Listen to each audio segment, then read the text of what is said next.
What one are you talking about? Let's start with sex. Yes. Let's talk about sex. Let's talk about sex. Can we do that, please? No, fine.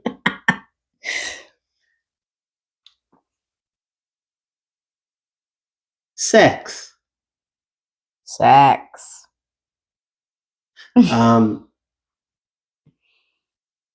That's a whole conversation. That's a whole conversation. But let me just get to the nitty gritty. We were intimate. We had sex before marriage. Mm. We definitely had sex before marriage. We were hot for each other before marriage, like super hot. Super. The day we got married, a switch turned off in you. Yeah. And that switch didn't turn back on for a very long time. We didn't understand why that was. We were in love with each other. We loved spending time together. We like, but something about being intimate sexually is like a switch flipped. Now, we had no idea that in the supernatural, because we had come into covenant, the spirit that was already with you, that had wanted you all to itself, that spirit really turned it up a notch the day we got married, because its agenda was to destroy our union, destroy our covenant. That was its assignment. What did the Lord Jesus do for you that delivered you from that? Well, when we're talking about sex, one thing that really was hard for me was not even just to talk about it or to, to have sex, but to really understand that God created sex, right? He created marriage, He created love because He is fully love. That's what He is. That's what He's made up of. And learning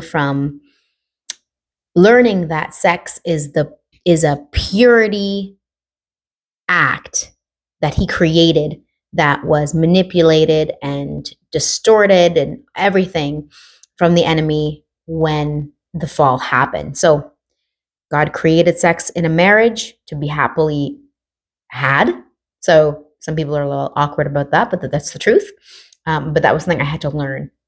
And even though I kept praying about it, things just wouldn't, I wouldn't be released, if you will, from that bondage. And I felt robbed.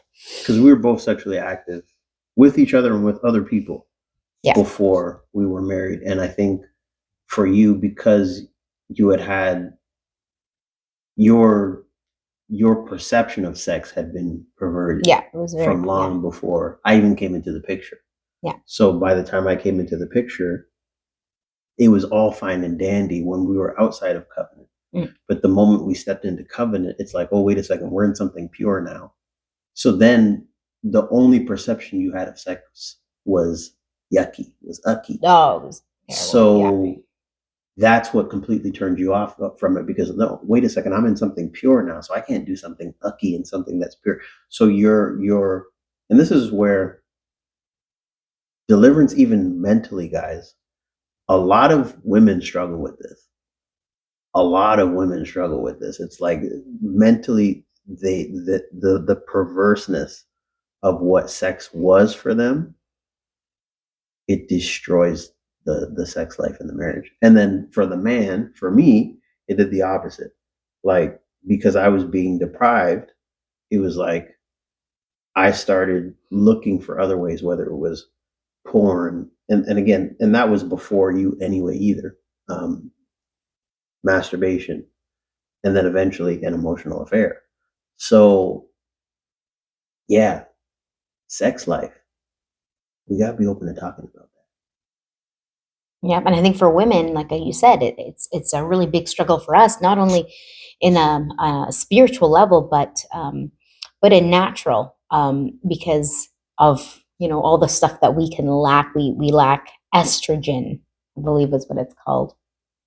Remember the actual chemical, but a lot of women who have shared with me, they're like, oh man, like I went through the same thing, I'm going through the same thing, and I just don't feel like having sex. And men are always like, that's all they want, it's all they want. And some men, even in a Christian relationship, they're like, well, that's the way God made me, that's the way I'm built, I'm a man and I need to have sex, and this and this and this and this. So that was really also a really big weight in our marriage there as well. It was just constantly going in and out of like hard feelings of like rejection, and no, maybe you're not that. Oh, attracted to I me. felt a That lot was of brutal. rejection. A lot of Yeah, rejection. and it was hard because that even the one time Josh had even asked me like, do you even find me attractive anymore? And I said, I absolutely do. I 100% do, but I just can't connect it properly. I don't know why I can't. Yeah. So I think people don't understand how much the spiritual and the natural play off of each other. They only look at the natural, they only look at hormones, they'll only look at like how a woman's body works, how a man's body works, how we're wired. They only look at that, and we don't look at the spiritual aspect. Maybe it makes sense that the devil would want to use the very thing that God created for us to enjoy in a marriage, in a covenant marriage. Maybe Satan wants to use that exact same thing to break us up. And again, I keep coming back to this Ephesians 6:12. We were fighting each other when we should have been turning towards the enemy and fighting the enemy and saying, wait a second, where have you gotten into our marriage? Where, and by the way, from our past, from our own sins, from our own mistakes. Yeah. So owning up to that, confessing that, and then like, okay, how do I heal from this? And by the way, some of it, like I encourage people in therapy too, like counseling, and we did that too. By the way, we did those avenues, which ended up bringing us to deliverance. But yeah, I just think it's we can't ignore the spiritual aspect. Yeah. So to answer your original question, the first one you asked was like, how did I come through that? And that was through deliverance. And it was awesome because, and this was actually, so I ended up having a vision, I think maybe 2, 3 years ago now. And I started praying in the spirit and saying, this is before we even knew anything about deliverance. And I said, I take authority over our sex life. Satan be gone out of it in the name of Jesus. And we reread that because I sent message, I texted this all to Josh, and so we're able to reread it. And it's wonderful because the spirit knows more of what's going on than the like what would you call it? The spirit knows what's going on more than the natural. Yes, thank you. More than the natural.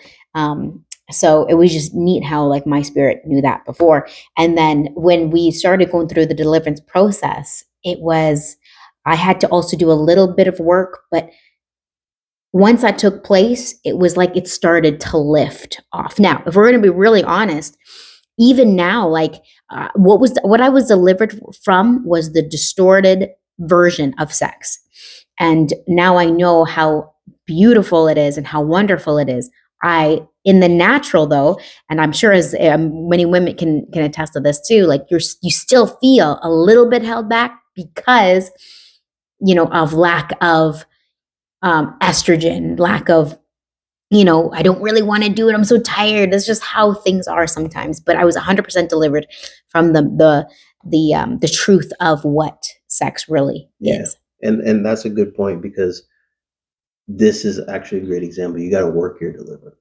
So it's not just about being delivered and then being stagnant. You got to like be delivered, and now you got to be disciplined. And I'm not talking about laws and rules. You got to do this, do this, do this, do this, and all militant. But it's about like being invested, being intentional about, man, what was I delivered from? How do I protect that deliverance? How do I cultivate that? How can I be intentional to make sure I'm not robbing myself of what I receive from the Lord? Yeah. And so a lot of us in the church, we don't talk about the stuff. Why don't we talk about the stuff? Because maybe it's embarrassing. Maybe it's, something that you think, oh, like we're just struggling with it. But, Susie and Ben over there, they're probably having great sex and whatever. Like, you just don't want to be that And couple. they're not. Right? And they're not. And they're not. Susie and Ben, or whatever I said, they're probably looking at, Carol and Joe over there, being like, I wish I was like them. And then they're, it's just it's a really vicious circle. Yeah. And so if you ladies, what I'll actually give to you is just some encouragement here. If you have a friend that that you really can share things with, and it's not going to go anywhere, and I'm not talking about giving details about your intimacy or whatever, but just talking about your struggles. I have a friend right now, but not to complain though. Don't find somebody that's like, all you guys do is complain to each other about your situation. That's not going to help nobody. No, you need to find somebody who can be an ear, and can help you perhaps even work through it, because more than likely, as I said, she's also probably struggling with something very similar. So I even have a friend right now who I'm able to talk about it with. And we're able to be open and transparent and loving, and because it's so real, and we're both on the path of wanting more for our marriages, more in our sex lives, more in everything. So it's important to find somebody that you can talk to about that. And it's like iron sharpens iron, and just going through things together is important. Yeah. Don't settle for the sex life you have. Be open and be hopeful. Yeah. And then be intentional. Yeah, absolutely. I mean, looking up at where we were and now where we are now, it's like, that's why you just want to shout it from like the rooftops, right? Because people are struggling. So.